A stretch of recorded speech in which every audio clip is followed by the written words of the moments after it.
packed stadium, thousands of veterans, millions watching worldwide. And at the center of it all, that's the image quietly taking shape behind the scenes.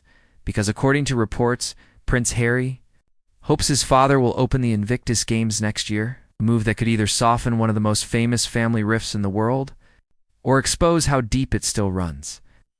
On the surface, it sounds respectful, even logical.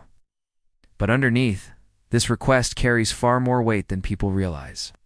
Sources close to the Duke of Sussex say Harry is expected to formally ask King Charles to officially open the games, and that single request instantly transforms Invictus from a sporting event into a potential moment of royal history, because this isn't just about protocol, it's about symbolism.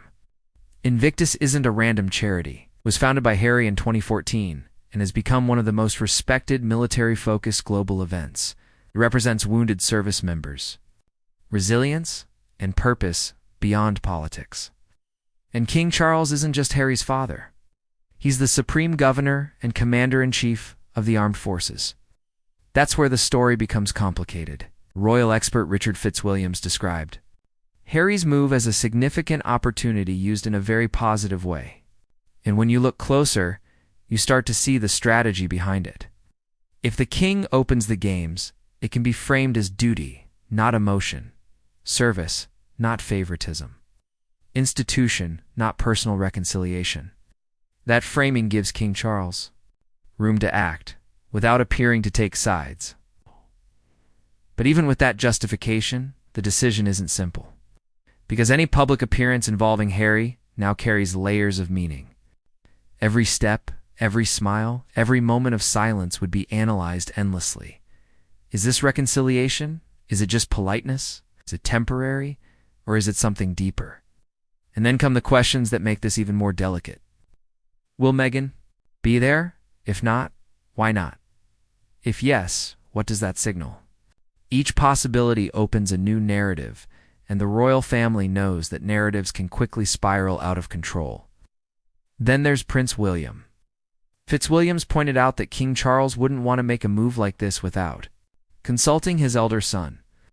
And it's widely believed William may have strong views on any public step toward reconciliation. That turns this from a father-son moment into a full family dilemma. And there's another obstacle most people overlook. The king is unlikely to want any association with Harry's ongoing legal case against associated newspapers. That creates an invisible boundary, one that limits how close, how public, and how symbolic any reconciliation can truly be. So this isn't a simple yes or no. It's a balancing act between duty, family, optics, and authority. Before we go deeper, let me ask you something. If you were King Charles, would you accept the request in the name of service and healing, or decline to protect the institution and avoid reopening old wounds? Share your thoughts in the comments. And if you enjoy deep dives into the stories behind the headlines, make sure you're subscribed. All right, let's get back to it. What makes Harry's move especially interesting is the timing. The Invictus Games are widely respected. The cause is uncontroversial. The audience is sympathetic.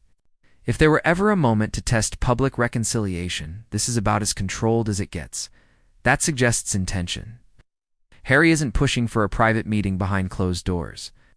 He's offering a moment that benefits everyone involved. The veterans, the monarchy, and potentially the family itself. That's why even royal watchers critical of Harry are calling this olive branch a positive step. Because extending an olive branch doesn't guarantee forgiveness, but it changes the tone. If King Charles agrees, the image alone would be powerful. A father and son united around service, not scandal, purpose, not pain. And if he doesn't, that absence would speak just as loudly. It would reinforce the idea that some divides remain too wide, at least for now. Either way, the Invictus Games become more than an event. They become a symbol. A symbol of whether duty can coexist with emotion, whether public unity can happen without private healing, and whether the royal family is capable of evolving its story even slightly. For now, nothing is confirmed. No official request, no official response, just a reported hope.